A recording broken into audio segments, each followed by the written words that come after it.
Eh bien, bonjour à toutes, bonjour à tous. Aujourd'hui, je viens vous parler donc, au titre du collectif Badjoint Normandie, mais également au titre du labo CIBC, dont je suis le responsable recherche et développement. Alors, juste pour quelques mots de présentation, le labo CIBC, c'est un laboratoire d'innovation pédagogique qui est une entité reliée à une structure qui s'appelle le CIBC Emploi Conseil, qui est une structure d'accompagnement des parcours professionnels. Ça va être important pour la suite de la présentation, c'est pour ça que je vais vous le confie dès maintenant.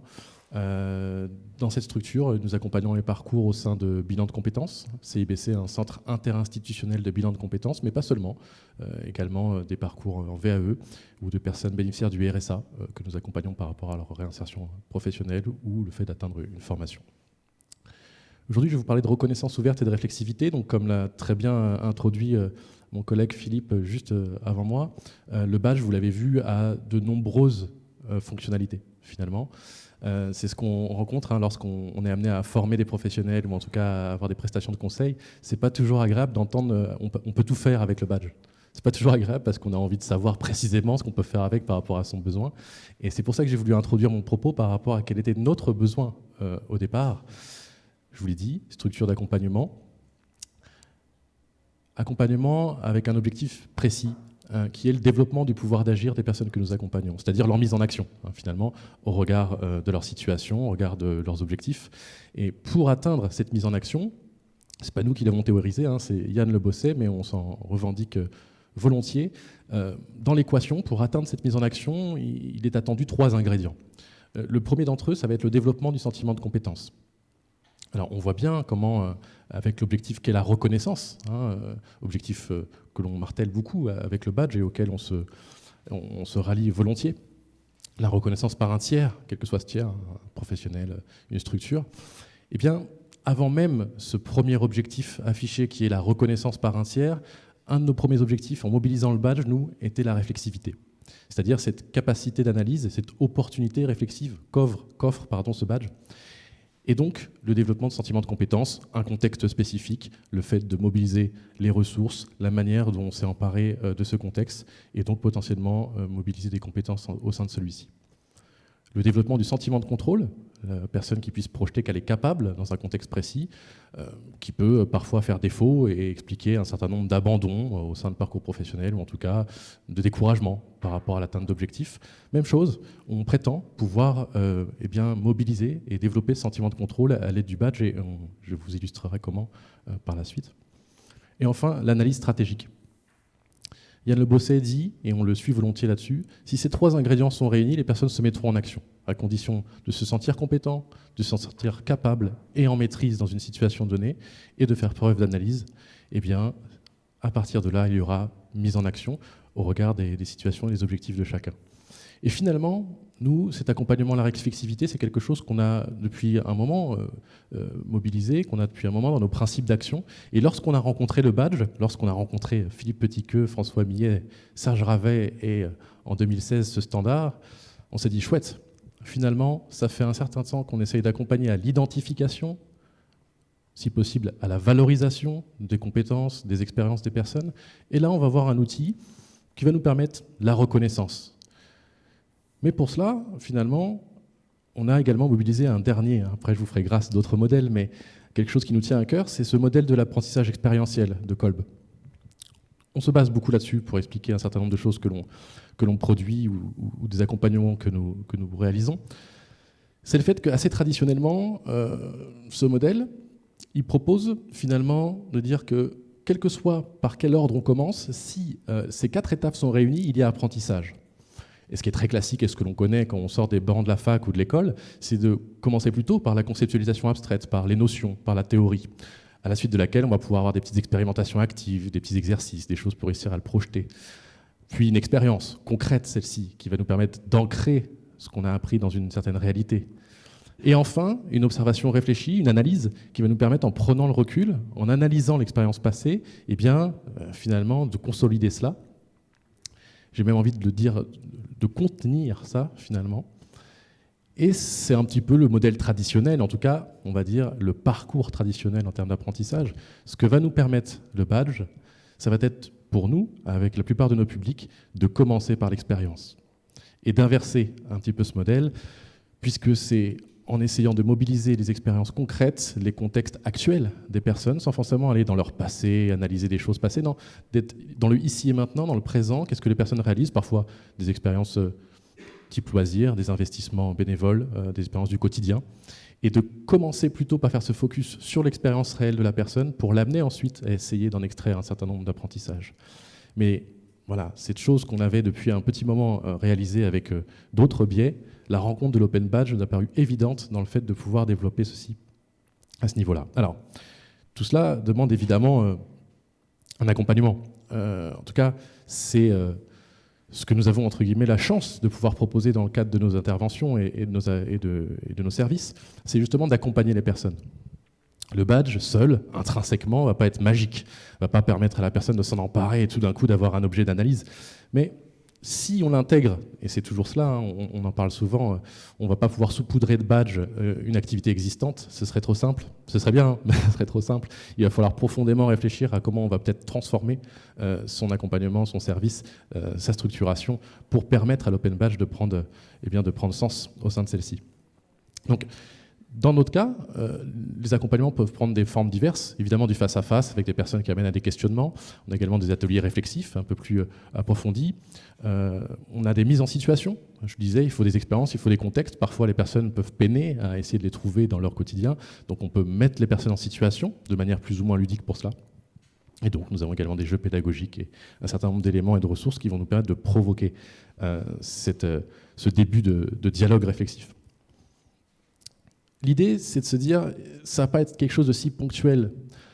Souvent, le badge, il est identifié comme une occasion un peu one-shot de reconnaître quelque chose. C'est-à-dire, tiens, je vais m'emparer de cet élément qui me permet de reconnaître telle compétence, tel engagement. L'idée, ça va plutôt être, dans notre cas, d'intégrer le badge de manière un peu fil rouge à un accompagnement et qu'il en devienne, on le verra, presque plus un document de travail. Alors, je vous ai mis une petite diapo pour faire un focus sur la réflexivité. Je vous ai mis la source également pour les personnes qui disposeront du PDF, vous pourrez aller la chercher. Il s'agit de 2 chercheuses canadiennes qui ont développé ce petit modèle avec ces 6 types de questions. Je ne vais pas m'attarder très longtemps dessus, juste pour le citer. Donc, des types de questions autour de tout ce qui va être informatif, renseigner sur une expérience passée, sur une situation, sur son profil. Tout ce qui va être de l'ordre plutôt du descriptif. Et là, l'objectif va être de permettre à la personne de verbaliser, d'essayer de transmettre un certain nombre de choses autour de sa pratique ou de l'expérience tentée. On est bien sur de l'expérience tentée, on n'est pas obligé d'être sur une expérience réussie, on peut être juste sur une expérience vécue et sur quelque chose qui a été tenté. Le type réflexif, qui va concerner l'analyse, l'auto-évaluation par la personne, l'autocritique même, de sa pratique, de ses croyances.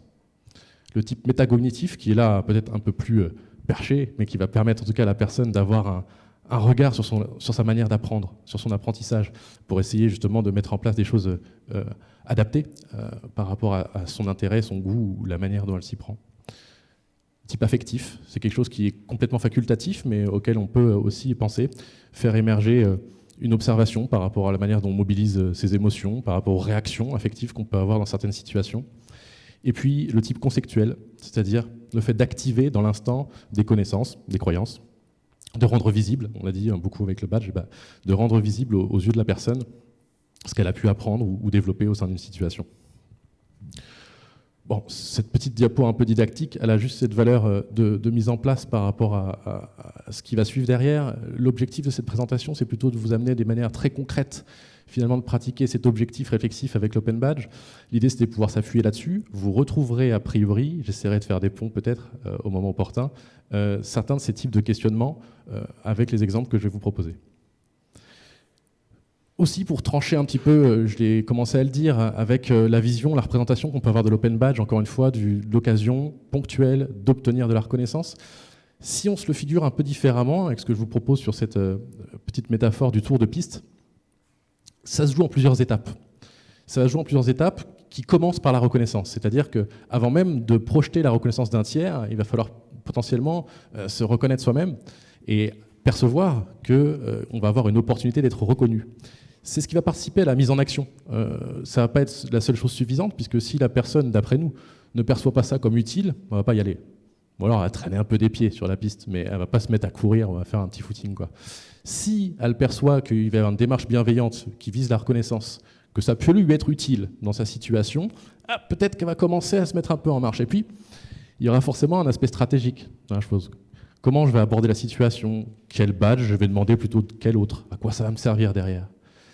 Vient le temps de l'expérience, soit à vivre, soit à remobiliser, mais dans la manière dont on pratique la reconnaissance ouverte et l'utilisation des open badges, il y a forcément à un moment donné une expérience qui va être socle à l'utilisation derrière du badge. Cette réflexivité, on le disait, encore une fois, accompagnée, quelle que soit la nature de l'accompagnement, mais qui va permettre à la personne de ne pas être seule face à cette injonction de devoir reconnaître quelque chose, de mobiliser quelque chose, des questionnements, des approfondissements de cette expérience, qui va donner lieu à une demande, une production. Philippe parlait de formulaire de demande de badge, c'est là que tout va se jouer, entre guillemets, évidemment, on va le voir ensemble, mais c'est au moment de cette demande qui va être effectuée que potentiellement la personne va pouvoir non seulement singulariser sa reconnaissance, c'est tout l'intérêt, hein, on le dit souvent, un diplôme, il va être le même pour toute une promotion, un open badge, il n'est pas automatiquement, mais être l'occasion de singulariser sa reconnaissance, c'est-à-dire de mettre de soi, de mettre son propre regard sur une situation vécue. Mais cela, encore une fois, tout va dépendre de comment le formulaire de badge est constitué. Et à l'issue, on a la reconnaissance du tiers, la validation du badge. Si vous m'avez suivi jusque-là, ça peut ne pas s'arrêter là. Encore trop souvent, aujourd'hui, c'est à la fois peut-être comme ça que c'est présenté, plus ou moins intentionnellement, en tout cas c'est comme ça que c'est compris, et les personnes vont peut-être plus ou moins de manière consciente emprunter ce petit tour de piste, mais s'arrêter au moment de la reconnaissance. C'est bon, j'ai fait le taf, j'ai mon badge, je repars avec. On peut continuer, il peut y avoir d'autres tours de piste, et on va le voir. L'idée, c'est de vous montrer en quoi la technique nous permet cela aussi, si tant est qu'on s'en donne les moyens. Alors aujourd'hui, quelques terrains d'expérimentation sur lesquels je vais m'appuyer pour vous montrer des choses un peu concrètes. La première des choses, c'est comme tout le monde, hein, nous on a commencé par faire des badges en interne. Donc on a des badges de compétences transversales, type je travaille en collaboratif, je m'adapte, j'adapte, je communique. Donc on a en interne ou au CIBC Emploi Conseil des badges qu'on propose aux personnes sur des modalités collectives, individuelles, qui vont leur permettre de reconnaître des compétences transversales. Sur celui-ci que je vais m'attarder par la suite. Mais vous le verrez, il y a aussi d'autres expérimentations, que ce soit au niveau de la VAE, j'ai un collègue qui veut vous en parler un peu plus longuement juste après ma présentation. On met en place des tentatives, d'autres types de reconnaissance au niveau de la VAE. Nous avons deux territoires sur lesquels nous avons des expérimentations, l'une nationale pour l'activateur de potentiel, l'une départementale pour Reco 27. Et enfin, on a la chance d'avoir un autre terrain d'expérimentation assez fabuleux qui est une entreprise d'insertion qui a été créée à Évreux, qui s'appelle Telquel, qui est une plateforme téléphonique en fait, avec des personnes qui accueillent un certain nombre de demandes au téléphone afin de réorienter les gens par rapport à leur parcours professionnel. Donc autant de terrains d'expérimentation que de dynamiques un peu différentes autour de cette mise en place. Le premier, je reviens vite fait sur ce badge J'adapte, ce badge caméléon. Un formulaire de demande. Le formulaire de demande, on peut en faire un peu ce qu'on veut. Hein. On a un certain nombre d'outils qui vont nous permettre de venir interroger l'expérience. Alors certes, si on fait des cases à cocher, on peut se dire que ça peut être un peu limité, un peu passif pour les personnes. Je vais cocher des choses. Bon, ça peut, hein. Il y a des situations dans lesquelles ça peut être tout à fait valorisé. On peut même demander, on l'a fait là, vous le voyez, un dépôt de fichier. On peut demander à la personne de prendre une photographie d'une réalisation. Bon, il y aura une mise en action. Mais peut-être que là où l'analyse et la réflexion va être la plus poussée, c'est quand on commence à interroger de cette manière un peu VAEesque, si vous me pardonnez l'expression, des résultats obtenus, des méthodes qui ont été déployées, tout simplement la manière dont la personne a mis cela en place, les ressources qui ont été mobilisées. Le fait d'interroger les personnes par rapport à cela va peut-être permettre d'activer un certain nombre de réflexions qui parfois, je ne dis pas que c'est toujours le cas, mais peut même s'ériger un peu en méthode. C'est-à-dire que si vous interrogez quelqu'un par rapport à la mobilisation d'une compétence précise et la manière dont elle l'a mis en place, déjà, rappelez-vous, sentiment de compétence, elle va se sentir peut-être compétente au regard de la compétence et du contexte est bien expliqué, mais peut-être qu'elle va se dire, bon, si je rencontre à nouveau cette situation, j'ai été capable une fois, j'ai été capable de le décrire, peut-être serais-je capable de le mettre en place à nouveau. Donc, il y a vraiment cela dans la manière dont on va pouvoir créer ce formulaire qui va être importante, c'est essayer de prévoir qu'est-ce qu'on a envie d'obtenir en fait, comme récit, et qu'est-ce qu'on a envie de permettre, je redis le mot, comme dialogue réflexif. Parce que si on envisage le formulaire de demande comme un dialogue avec la personne qui va être amenée à devoir le valider, Ce n'est pas la même démarche que si on envisage le formulaire comme un recueil ponctuel, excusez-moi, je le martèle, hein, et définitif. On y reviendra sur cette dimension-là. Ensuite, une fois le badge obtenu, je vous le disais, hein, tour de piste, ce n'est pas forcément terminé. On va pouvoir non seulement prendre du recul et essayer de se dire dans quel autre contexte je mobilise cette compétence, en l'occurrence dans mon exemple, et donc enrichir ce badge d'une preuve supplémentaire, mais on va pouvoir tout simplement se dire, une fois que j'enrichis ce badge, qu'est-ce que je rends visible ou non? C'est-à-dire que la personne, quand on parle d'inversement de paradigme, de redonner le pouvoir de reconnaissance à la personne, etc., ça peut être très concret à l'aide des outils. Et donc, évidemment, c'est mieux en étant accompagné, parce que ça ne se devine pas. Mais si on accompagne la personne à prendre en main l'outil et à voir de quelle manière elle va pouvoir enrichir elle-même, avoir la main, finalement, sur le développement de l'aura un peu de sa reconnaissance et sa réactualisation, puisqu'il y a un petit peu de ça. Hein. L'idée, c'est pas de faire un herbier. Si vous, encore une fois, me pardonnez cette comparaison, c'est pas d'avoir des preuves de reconnaissance qui vont petit à petit sécher, mais peut-être faire en sorte de récolter et de recueillir des éléments actuels. De la même manière que quelqu'un qui se présente à vous avec un CV qui n'a pas été mis à jour depuis 2018, vous allez peut-être vous poser un peu de questions. Si la personne vous montre un badge qui a été obtenu en 2018, sur lequel elle n'a pas forcément de nouveaux éléments ni d'analyse particulière depuis, ça n'aura peut-être pas non plus beaucoup de valeur. Donc il y a vraiment cette notion d'entretien, finalement, et de réactualisation possible, et donc de réflexivité et d'analyse des différents moyens qu'on a à notre possession. Je passe très rapidement, mais quand je vous disais que, finalement, le développement des fonctionnalités, on a cette chance, hein, je fais un tout petit point là-dessus, on est dans quelque chose d'expérimental et d'innovant. Ça a beaucoup d'inconvénients, je crois qu'on l'a dit, ça prend du temps, ça demande de réfléchir à nos process, et la preuve du concept n'est pas toujours faite partout, on a des interlocuteurs qui ne savent pas trop de quoi on parle, mais ça a aussi des gros avantages. Et notre chance, c'est d'avoir des techniciens, des gens qui sont derrière les outils, qui sont tout à fait à l'écoute, et avec qui on est en dialogue pour le fait de faire évoluer les outils finalement. Vous voyez. Et une fonctionnalité comme celle-ci est un très bon exemple. Le fait qu'un badge obtenu, il peut être renvoyé en demande de validation à l'émetteur, pour le peu que la personne elle se soit prise au jeu, qu'elle ait effectivement alimenté son badge, qu'elle ait renseigné des choses, il va y avoir, vous l'avez vu, hein, la possibilité de l'enrichir, mais à un moment donné, si elle veut que ces éléments de preuve supplémentaires soient reconnus à nouveau par l'émetteur initial, elle va pouvoir obtenir cette reconnaissance-là. Donc, encore une fois, petite illustration que la technique va favoriser, à un moment donné, pour le peu qu'il y ait accompagnement, le fait de rendre visible cette démarche-là. Autre petit exemple concret d'éléments réflexifs par rapport à un badge qui a été mis en place au niveau de l'entreprise d'insertion dont je vous parlais, tel quel. C'est un badge de parcours. Donc là, on ne reconnaît pas une compétence à proprement parler. On va reconnaître que la personne, en tout cas, la personne va se reconnaître comme étant prête. Alors, qu'est-ce que ça va vouloir dire, être prête, là? C'est vraiment un décorrélé de la période d'essai. Une personne n'est pas toujours prête à l'issue d'une période d'essai. Plus forte raison dans une entreprise d'insertion où le degré d'autonomie va être très important au moment de la réception des coups de fil, des appels téléphoniques avec des demandes précises. Donc là, c'est les salariés en parcours qui vont dire et qui vont revendiquer, à un moment donné, le fait d'être prêt, en demandant ce badge et en l'alimentant, en répondant à ces critères, en alimentant avec ce qui, d'après eux, donc il y a pour le coup une réflexivité au niveau du ressenti, au niveau de l'intégration, de comment les personnes se sont projetées au sein du collectif, etc. Donc cette réflexion par rapport à tenir son poste en autonomie et d'être capable de satisfaire les demandes sans forcément avoir besoin du tuteur ou d'une personne autour de soi au quotidien, va faire partie de cette reconnaissance-là aussi. Je vous le disais, expérimentation au niveau de la VAE, je ne vais pas passer très longtemps là-dessus puisque Dimitri va vous en parler juste après, ce ne serait pas un cadeau à lui faire que de spoiler son intervention, mais on le sait, on le pense, on y croit, la VAE, au-delà d'une opportunité de reconnaître un parcours passé, c'est également un parcours au sein duquel il y a des compétences qui se mobilisent et qui se développent. Donc, encore une possibilité, cette fois-ci, de reconnaître très concrètement une compétence autour de, cette fois-ci, une posture réflexive. Donc ça, c'est un élément de plus pour essayer de projeter cela. Et puis, si on s'attarde un tout petit peu, je vous parlais de l'importance du formulaire. Le formulaire, encore une fois, on a tendance à vouloir le soumettre dans l'instant. On oublie souvent que juste à côté, alors c'est peut-être parce que c'est moins mis en avant, mais il y a la possibilité d'enregistrer son formulaire et de continuer plus tard. À ce niveau-là, ça vient illustrer ce que je vous disais tout à l'heure avec l'opportunité d'avoir un document de travail, un fil rouge.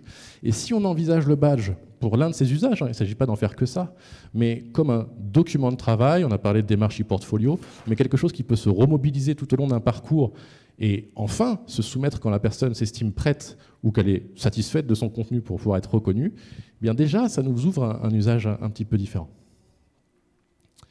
Enfin, j'ai beaucoup parlé de badge à nous, CIBC.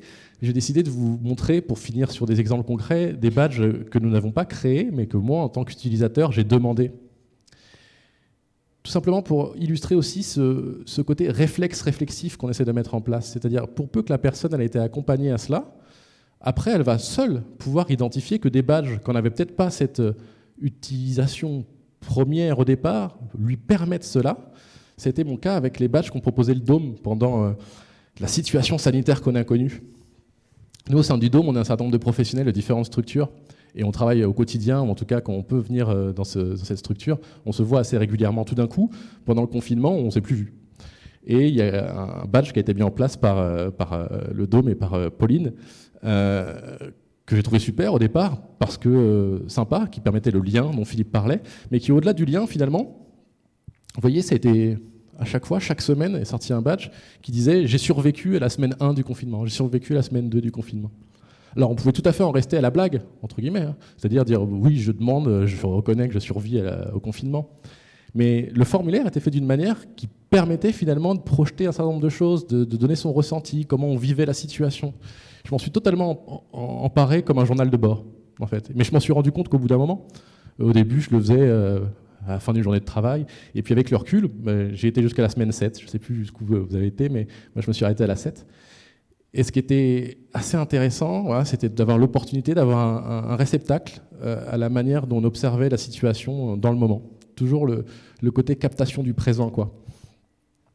Sans forcément le côté utilité derrière, plus que pour moi, quoi. Je ne comptais pas, jusqu'à aujourd'hui, le montrer à d'autres personnes. Finalement, ce badge, il était surtout pour moi.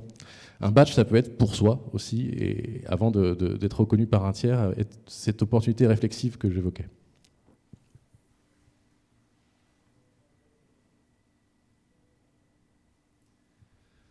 Alors, je vous ai parlé de nos principes d'action, de nos contextes d'intervention. J'ai essayé de mettre en avant certains badges pour illustrer mon propos. Maintenant, l'idée, c'est peut-être de plus m'arrêter sur des activités précises qui pourraient être, si ce n'est inspirantes, en tout cas retransposées à vos situations et à vos structures. Évidemment que la réflexivité, ça peut passer par une analyse de l'expérience. C'est pas évident, c'est pas si évident. Je parlais de singulariser la demande d'un badge, je parlais d'arriver à tout simplement documenter une expérience au sein d'un badge. C'est quelque chose qui se travaille, c'est quelque chose qui s'accompagne, et le fait de pouvoir illustrer, alors évidemment l'objet photo peut être un très bon moyen de le faire, mais jusqu'où on va dans cette analyse de l'expérience? Est-ce qu'on va se contenter de décrire l'expérience vécue? Est-ce qu'on va essayer de relier ça à des compétences précises?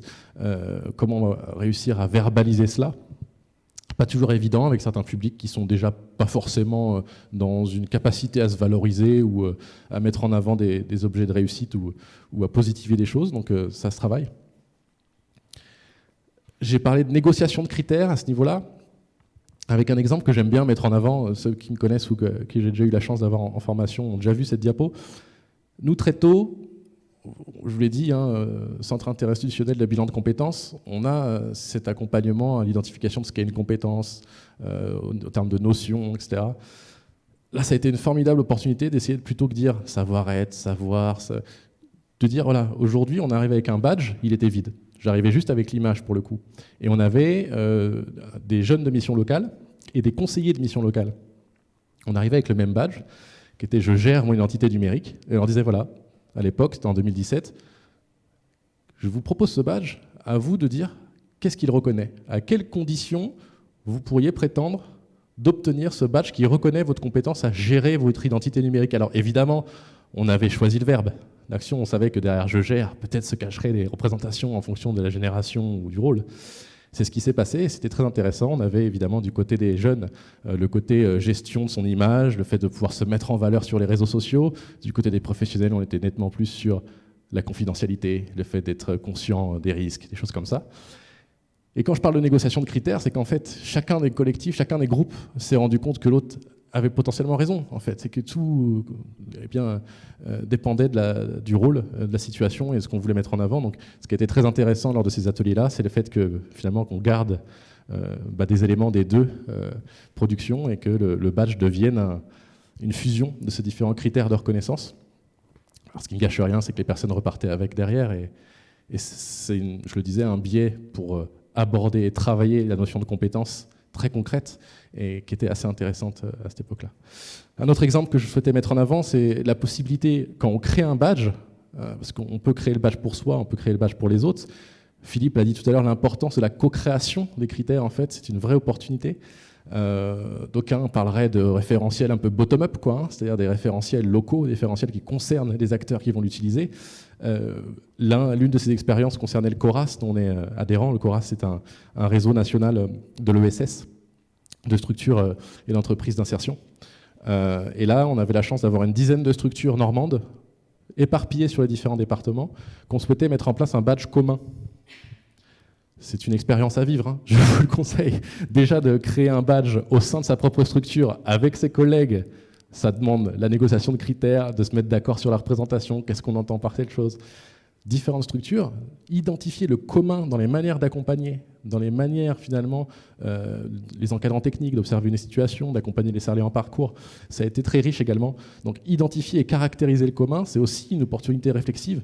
Elle n'est pas réservée qu'aux personnes qui demandent le badge, elle est aussi l'objet des personnes qui vont le co-créer.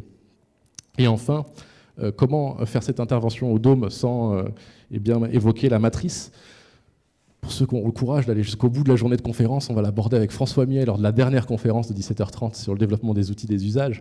La matrice, on a mis le temps, nous, avant de s'en emparer et de venir apporter un certain nombre d'éléments à celle-ci. Mais lorsqu'on l'a fait, elle nous a paru être un guide assez intéressant.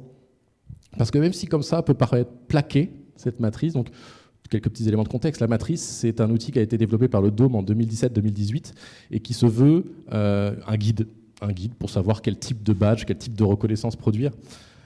Et on a un certain nombre d'éléments en colonne pour qu'est-ce qu'on veut reconnaître et en ligne pour le niveau de reconnaissance. Ce que je dis souvent, c'est, vous voyez, par exemple, dans le cas d'un badge de compétences, c'est pas parce qu'il y a marqué « je peux faire » et « je sais faire » sur le badge que tout est fait, que tout est dit. Ça va forcément dépendre de la structure et de la situation et de, j'ai envie de dire, la représentation, la notion que va avoir la structure sur le degré de développement de la compétence. Dans une structure « je peux faire », ça va peut-être correspondre au fait d'avoir fait une fois et je sais faire la répétition.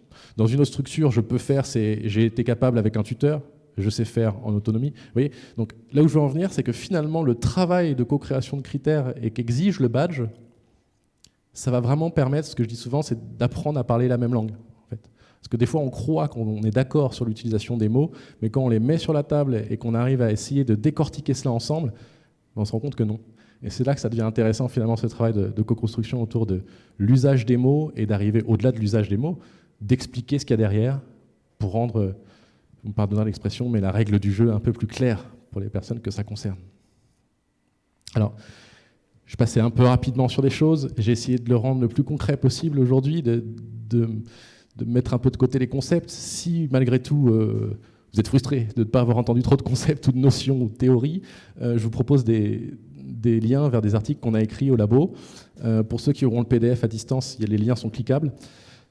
Et notamment le premier qui concerne la réflexivité qu'on avait écrit il y a quelques temps, qui a pas mal de références à des théoriciens de la psychologie sociale ou de la sociologie. Ça peut être une autre perspective et un autre angle de vue pour aborder cette question. En tout cas, je vous remercie de votre attention et j'espère que vous avez des questions.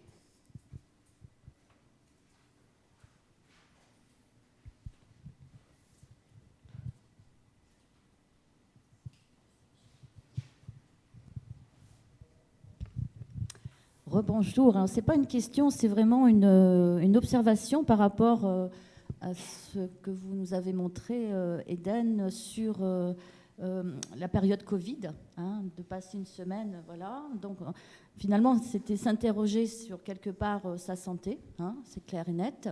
Et je me demandais justement dans certains, certaines constructions, co-constructions de parcours de badge, est-ce qu'il ne serait pas qui repose justement sur les situations de travail, est-ce qu'il ne serait pas judicieux de prendre en compte un critère qui serait justement, puisque j'interviens là-dessus aussi, sur la qualité de vie, santé au travail, d'une façon, comment dire, pas obligatoire, c'est pas ce que je veux dire bien sûr, mais récurrente.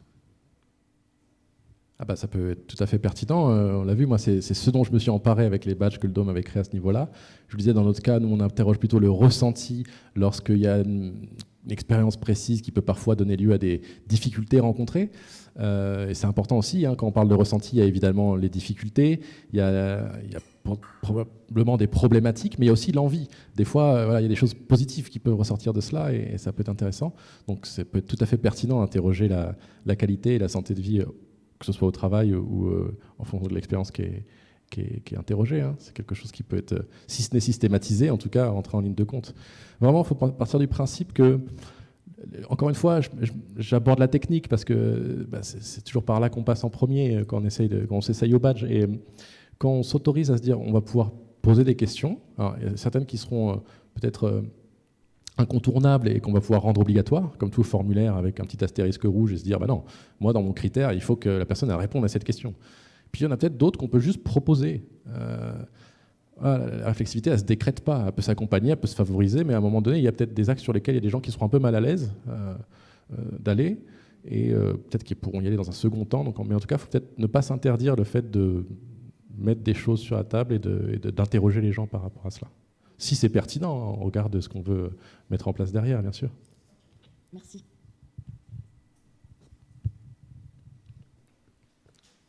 Une autre question chez nos amis internautes. Pas de questions, mais des merci. Est-ce que tu peux savoir qui me remercie pour les remercier à leur tour? Voilà, j'ai beaucoup insisté sur la dimension réflexive, c'était le titre, mais on met beaucoup en avant, à raison, la démarche émancipatrice de l'inversement de paradigme sur la reconnaissance ouverte. Le côté, il faut donner le pouvoir aux gens d'être reconnus. Et on y travaille et on est tout à fait aligné avec cela. Mais il ne faut pas oublier cette potentielle aussi émancipation du fait de s'autonomiser au regard de son analyse, quoi. Trop souvent, nous, on rencontre des gens, des professionnels ou autres, qui n'ont pas cette présomption de compétence, quoi, qui pensent que les gens n'en sont, si ce n'est pas capables, que c'est pas quelque chose qui va les animer. Et souvent, c'est laissé de côté, quoi. Alors que non seulement cette présomption de compétence, elle nous tient à cœur, mais on pense que c'est pas de l'ordre de l'effort, quoi. On pense que c'est juste quelque chose qui peut être encouragé, qui peut être transmis comme étant important. C'est toujours ça, hein. La démarche qu'on a autour les uns et les autres, hein, de la reconnaissance, que ce soit d'engagement, de compétences, c'est bien le fait de démontrer que ça peut être désiré et désirable dans le monde professionnel, mais il en va de même avec cette capacité d'analyse, finalement, et qu'elle n'est pas si inaccessible que certains voudraient bien le dire pour des publics, quelle que soit leur situation. Nous, non seulement on en est persuadés de fait, mais en fait on s'en rend compte aussi sur le terrain. Ce sont des choses qui sont pas si compliquées ni à mettre en place, ni à provoquer chez les gens. Et on peut y prendre goût. Une question, monsieur. Fond de la salle. Excusez-moi le temps que j'arrive.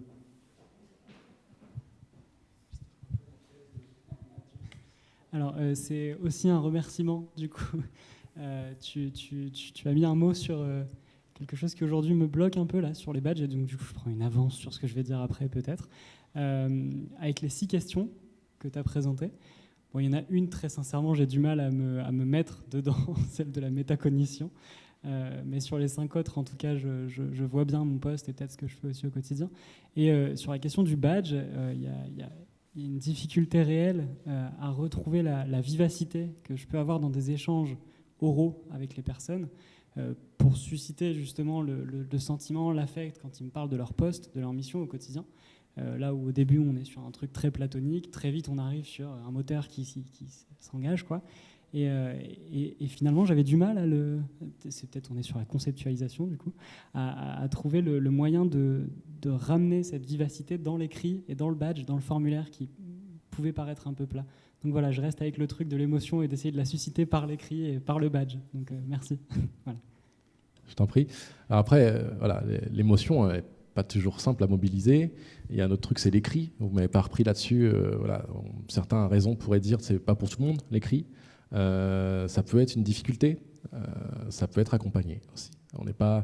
L'idée, c'est pas forcément d'avoir un écrit parfait, un récit exhaustif, un truc zéro faute. On n'est pas là-dedans. Je pense que vous l'avez perçu. L'idée, c'est que la personne ait la capacité à s'observer. Et ce qu'on dit souvent, alors j'aime pas trop le mot, mais il est souvent fait référence au badge comme étant un soutien au storytelling.